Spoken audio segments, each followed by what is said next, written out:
Salut Tessien, c'est Pépère Ludo et je suis heureux de te retrouver aujourd'hui sur toute aujourd'hui. Je suis en extérieur et aujourd'hui on est au parc Astérix.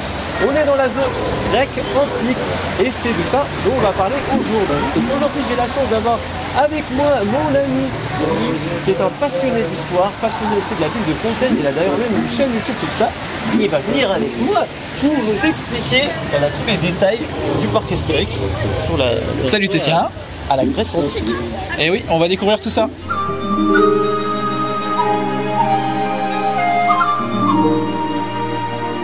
Bon, du coup, on est devant l'attraction la plus en rapport avec la mythologie grecque du parc, le vol d'Icare.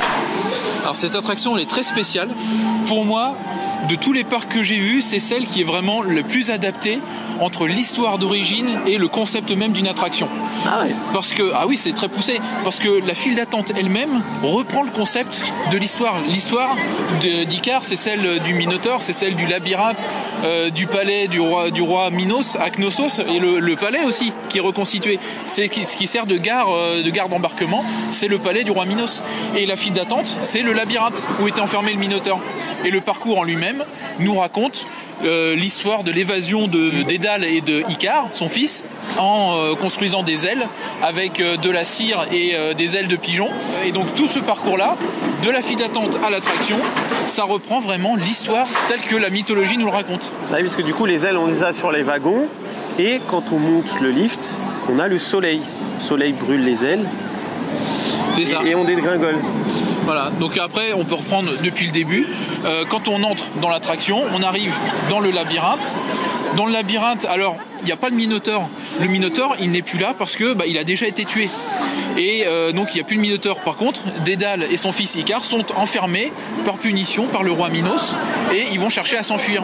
Donc dans la file d'attente, on peut voir dans les recoins des détails, des maquettes que Dédale aurait construit pour essayer de trouver une sortie, une évasion en se catapultant, en essayant de s'envoler, en s'éjectant du labyrinthe. Et la seule chose qu'il trouve, c'est de la cire et des plumes et construire des ailes. Et en battant ensuite des bras, donc en battant des ailes, ils arrivent à s'enfuir. C'est à ce moment-là que l'on monte dans l'attraction. Et en montant dans l'attraction, on grimpe le lift. Il s'envole, sauf que Dédale avait dit à son fils Icare de ne pas aller trop près du soleil, parce que sinon la chaleur du soleil ferait fondre la cire. Sauf que lui, il était parti dans son délire, il était dans son idée, il était à fond dedans, et il commence à se rapprocher trop près du soleil. Et dans l'attraction, c'est là où on arrive en haut du lift, on commence à descendre le parcours, et on croise à ce moment-là le soleil.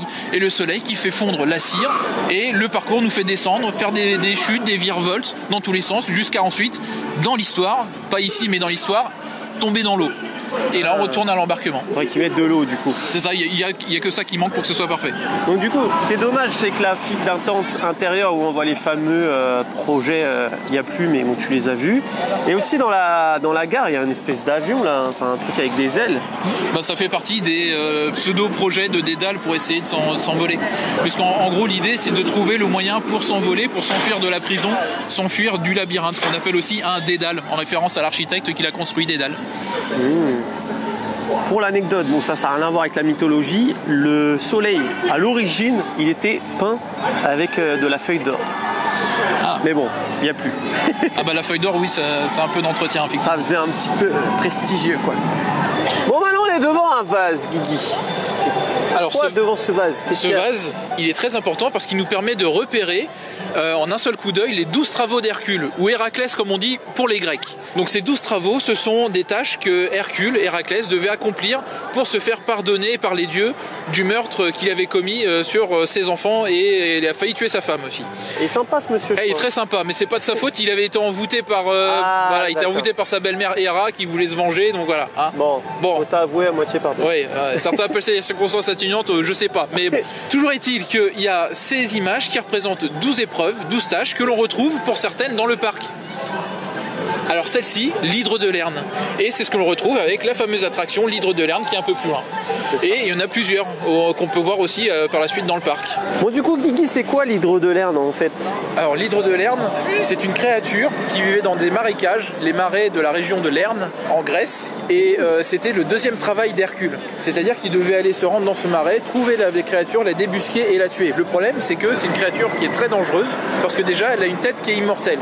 C'était la toute première tête de cette créature, créature, et cette créature, quand tu lui coupes sa tête, il y en a 2 autres qui poussent à la place. Et quand Hercule le rencontre, il en avait 7 à ce moment-là de têtes. Il commence à couper des têtes et il se rend compte que c'est impossible. Et à ce moment-là, il est aidé par son neveu, Iolaos, et Iolaos a l'idée de brûler les têtes, la base des têtes, à chaque fois que Hercule en coupe une. Et ce qui fait que de tête en tête, au final, tout est cautérisé, tout est brûlé et il n'y a plus rien qui repousse. Il ne reste plus que la tête qui est immortelle et il finit par l'écraser sur un rocher pour se débarrasser de la créature. Bon, ici, on va dire que l'immortelle, c'est celle qui a les yeux rouges, quoi. Bah oui, alors il paraît qu'il y a celle qui est immortelle qui crache des flammes aussi.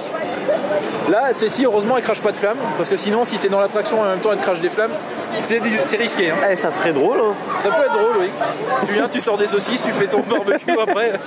Bon, on est maintenant devant Pégase Express. Alors, Guigui, est-ce qu'il y a des choses intéressantes à voir ici? Il y en a énormément. Alors, dans l'attraction, il y a un lien très important avec Méduse. Et puis sur l'extérieur, dans le parcours de la file d'attente, on peut voir des petites références humoristiques sur les Jeux Olympiques, sur le sport, même Troyes, il y a une blague sur le cheval de Troyes, venez à Troyes pour le prix de 2. Qui est juste à côté. En plus c'est juste à côté. Et il y a quelques références aussi qu'on voit sur la façade de la gare. Donc déjà on a tout un tas de références à Pégase, on le voit qui apparaît plusieurs fois. Et à côté de l'horloge, il y a un personnage qui est représenté, c'est Chronos. Chronos, donc, qui est le dieu du temps et qui est le père de Zeus. Et donc là on reconnaît parce que déjà il y a marqué Chronos et puis il y a un sablier, il y a des montres. Alors les montres à l'époque ça n'existait pas, mais ça fait un peu plus moderne. Donc ce n'est pas l'ancien spectacle de magie et ce n'est pas le véritable le vénérable du sommet. Voilà. Il y a un problème majeur quand même dans cette attraction. Elle est sympa, elle nous raconte une histoire quand même. Mais le problème, c'est qu'elle nous raconte une histoire entre 2 personnages qui sont en quelque sorte mère et fils. C'est-à-dire que Pégase, le cheval avec des ailes, est né après la mort de Méduse. Il est sorti de son corps quand Persée a décapité Méduse avec l'aide d'Athéna. Et de son corps a jailli Pégase et un autre personnage beaucoup moins connu, Chrysaor. Et d'ailleurs Chrysaor qui a eu un enfant qui s'appelait Gérion, c'était un géant, et il avait des bœufs, des bœufs. Et c'était une des missions, l'un des travaux d'Hercule aussi. Donc au final tout se recoupe encore une fois. On est maintenant devant Discobélix. Est-ce qu'il y a un rapport avec la mythologie avec Discobélix? La mythologie, oui, effectivement, parce que d'ailleurs, on peut le rappeler, cette année, c'est l'année des Jeux Olympiques. Et les Jeux Olympiques, à l'époque antique, se faisaient en hommage aux dieux. C'est-à-dire que les soldats les plus valeureux des grandes villes, parce qu'à l'époque la Grèce en tant que pays n'existe pas, ce sont des cités-états comme Sparte, Athènes, et chaque grande ville va avoir une délégation de ses plus valeureux, ses plus forts, ses plus rapides soldats. Et c'est en gros le but des Jeux Olympiques, c'est de montrer que telle ou telle ville est plus forte que l'autre. Et à chaque fois, chaque épreuve va avoir lieu en hommage à un dieu. Donc c'est pour ça que sur les lieux, le lieu des épreuves olympiques, il y a souvent des temples associés à des épreuves. Et donc on a le lancer de disque, le disco ball. C'est comme ça qu'on appelle celui qui lance le disque, qui va justement faire une des épreuves du pentathlon. Ce sont les épreuves les plus prestigieuses des Jeux Olympiques. Et le vainqueur du pentathlon a son nom qui est gravé dans l'histoire des Jeux Olympiques. Et l'année en cours de ces Jeux Olympiques durant l'Antiquité va porter le nom de cet athlète qui aura réussi toutes ces grandes épreuves. Bon, on est devant Rivière d'Hélice. Qu'est-ce qu'il y a ici de mythologie grecque? Alors cette rivière, c'est un petit parcours sympa où on peut voir des personnages de la mythologie. Donc c'est vraiment symbolique quand même parce que c'est fait de façon assez fantaisiste. C'est mignon, c'est sympa. Donc on a Pan avec sa flûte. On voit jouer de sa flûte. Flûte de Pan du coup. Et oui, voilà, c'est lui qui l'a créé. J'ai appris un truc. Exactement. On a une sirène, on a un centaure, il y a un satyre aussi, il me semble. Et puis après, on a Pégase. Alors Pégase, on le voit une première fois. Et puis après, un truc un peu bizarre, c'est pas dans la mythologie, ça, c'est une petite création moderne. On le voit sortir d'un œuf. Il y a plein de petits Pégases qui sortent d'œufs. C'est mignon, mais c'est pas la mythologie. Ça serait pas un peu Disney Hercule, ça, qui sort d'un œuf, non? Non, parce que dans Hercule, il est créé par Zeus à partir de nuages. Il me semblait que j'avais vu quelque part. Et du coup, il y a Cupidon, mais je crois que Cupidon, tu m'as dit que c'était pas chez les Grecs. Alors Cupidon, c'est la version romaine, puisque dans de nombreux cas, les divinités grecques ont été reprises par les Romains et les noms ont changé. Par exemple, tonnerre de Zeus, si c'était une version romaine, ce serait tonnerre de Jupiter. Donc là, Cupidon, son nom grec, c'est Eros, le dieu de l'amour. Ça, ils disent tout le temps par Jupiter. Oui, c'est pour ça. Ce serait grec, ils disaient oh, par Zeus. Exactement. D'accord. Tout à l'heure, on était là-bas. il y avait un vase avec les 12 travaux. 12 travaux d'Hercule, effectivement. D'ailleurs, qui ressemble plus aux 12 travaux d'Astérix, les dessins. C'est exactement les dessins qui sont repris du dessin animé, les 12 travaux d'Astérix. C'est les représentations des travaux d'Hercule dans le dessin animé. Et là, on a une suite des travaux. Oui, et d'ailleurs, je vous avais dit les travaux d'Hercule ou d'Héraclès, et là, c'est bien spécifié, travaux d'Héraclès. Donc Héraclès, le nom grec d'Hercule. Parmi les travaux, il y en avait un qui était assez difficile et pour une fois pas dangereux du tout, mais il consistait à nettoyer des grandes écuries. Le roi Augias qui avait des centaines de chevaux et des écuries absolument monstrueusement sales. Et en l'espace d'une journée, Hercule devait nettoyer ces écuries. Alors il a utilisé une ruse, ce qui fait que ça n'a pas été accepté. À la base, il devait faire que 10 travaux. À cause de cette ruse et de l'hydre de Lerne, c'est passé de 10 à 12 travaux. Et on a gardé que les 12 travaux en tête. Donc il a rusé, et ce qu'il a fait, c'est qu'il a détourné une rivière et il l'a fait passer à travers les écuries. D'accord, c'est pour ça qu'il y a écrit écurie d'Augias là-haut. Après, il y a un truc là, Amazon interdite. Alors là, il y a un jeu de mots. Il y a un jeu de mots effectivement qui est assez sympa. Amazon interdite, ça fait référence à la zone interdite puisque là c'est les arrières du parc. Et Amazon, ça fait aussi partie des 12 travaux d'Hercule où il devait récupérer la ceinture de la reine des Amazones, Hippolytée. Et ça a donné lieu à des combats aussi. Il a fini par la récupérer et comme ça il a pu valider l'un de ses travaux. Et là, on a Pénélope. Qu'est-ce qu'elle vient faire là? Pénélope, là, c'est vraiment un petit clin d'œil. Pénélope, c'est la reine d'Ithaque, l'épouse d'Ulysse, celui qu'on croise dans la guerre de Troie, mais surtout dans l'Odyssée, où il est le personnage principal. Et durant 10 ans, il va essayer de revenir de la guerre de Troie en bateau. Il va lui arriver tout un tas d'aventures, de péripéties, qui sont parmi les plus connues avec les travaux d'Hercule. Et durant ce temps-là, Pénélope, qui est reine, mais qui est seule sur l'île d'Ithaque, à l'ouest de la Grèce, elle est un peu courtisée par tout un tas de gars qui veulent devenir roi à la place d'Ulysse. Tout le monde pense qu'Ulysse est mort, qu'il ne reviendra jamais. Et pendant ce temps-là, elle essaie de manigancer. Elle dit « Je veux bien épouser quelqu'un à la place qui remplacera mon mari, mais ce sera quand j'aurai fini de réaliser une magnifique tapisserie. » Et donc tous les jours, elle avançait sur cette tapisserie et tous les soirs, elle défaisait tout ce qu'elle avait fait le jour même. Ce qui fait que ça a mis des années à avancer. Comme ça, elle se protégeait elle-même. D'accord, d'où le couture-tapisserie. C'est exactement ça, c'est un clin d'œil. Comme si qu'elle habitait là, quoi. On est devant Tonnerre de Zeus, quand même une attraction emblématique du parc. Est-ce qu'il y a quand même des petits clins d'œil ici ou pas? Alors c'est un peu plus diffus, hein, c'est moins clair que l'hydre de Lerne par exemple ou Pégase ou autre. Là ici on a une attraction qui nous parle de Zeus. On voit Zeus avec sa statue colossale, une statue colossale, Colosse de Rhodes. Il y a un petit clin d'œil je pense derrière cette statue, puisque quand on rentre pour faire la file d'attente, il faut passer sous Zeus entre ses jambes. Et la légende du Colosse de Rhodes, sur l'île de Rhodes, il y avait un colosse en métal qui, selon ce qui a été écrit, on devait passer sous son corps, entre ses jambes, avec les bateaux pour rentrer dans le port. Donc il y a peut-être un petit clin d'œil, vu que c'est une statue immense dans les deux cas. Là ici qui représente Zeus, et c'était Hélios qui était représenté pour le Colosse de Rhodes. Avec sa petite culotte. Eh bien, sa fameuse petite culotte, oui. Et du coup, ce temple, est-ce qu'il est représentatif du temple de Zeus ou pas? Alors, pour un temple, si on regarde juste vraiment la partie totalement extérieure, il y a des colonnes, il y a le fronton que l'on voit ici où il y a marqué Tonnerre de Zeus, ça va, ça passe. Le problème, c'est qu'un temple, il est censé être fermé, puisqu'il y a des choses sacrées qui s'y passent, il y a des processions, il y a des prières.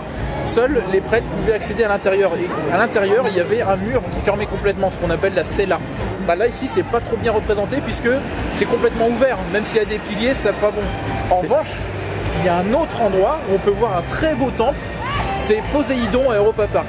Et là, on est vraiment plongé dans l'ambiance d'un temple antique grec. Parce que là, il est passé là. Il n'est pas là du tout. Bon, eh bien, on a vaincu le lion là. Oui, le lion de Némée.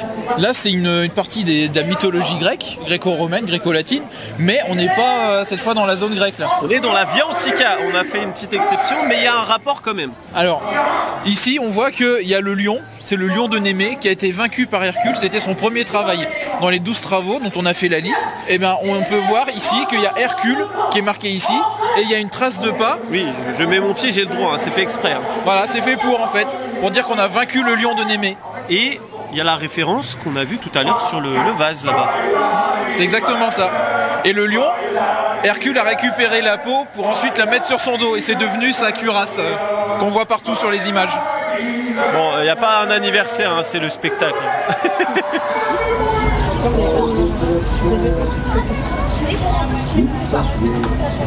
On est devant la taverne de Dionysos. Dionysos est le dieu du vin, c'est ça? Alors le dieu des fêtes, des festivités, c'est le dieu qui s'amuse le plus effectivement sur l'Olympe. On le représente souvent durant les grandes fêtes, ce que les Romains appellent des bacchanales aussi. Et là c'est la débauche dans tous les sens, hein. C'est vraiment le délire complet. Et donc sur la façade on peut voir qu'il y a des vignes, qu'on peut voir qu'il y a des amphores qui contiennent normalement du vin. Et donc ce sont les symboles que l'on retrouve ici dans la taverne. La taverne là où on boit du vin normalement. Et derrière on a un olivier. Alors l'olivier c'est un arbre qui est sacré pour les Grecs et en particulier pour les Athéniens. Alors il y a une histoire un peu spéciale qui est justement, je pense, un petit clin d'œil avec juste en face le théâtre de Poséidon. C'est-à-dire que la ville d'Athènes, avant de s'appeler Athènes, elle n'avait pas un nom très connu et les dieux se disputaient la possession de certaines villes. Et pour cette ville-là, Athéna et Poséidon se sont disputés, se sont battus et au final ont demandé aux habitants de choisir entre les deux dieux. Et chacun a dû offrir quelque chose. Athéna a proposé de leur offrir un olivier et Poséidon avait proposé des différentes versions. Il y en a qui disent un cheval, des chevaux ou une fontaine d'eau. Le problème c'est que c'était de l'eau salée. Là, c'est le dieu de la mer, c'est de l'eau salée forcément qu'il peut fournir. Donc ça n'avait aucune utilité, aucun intérêt.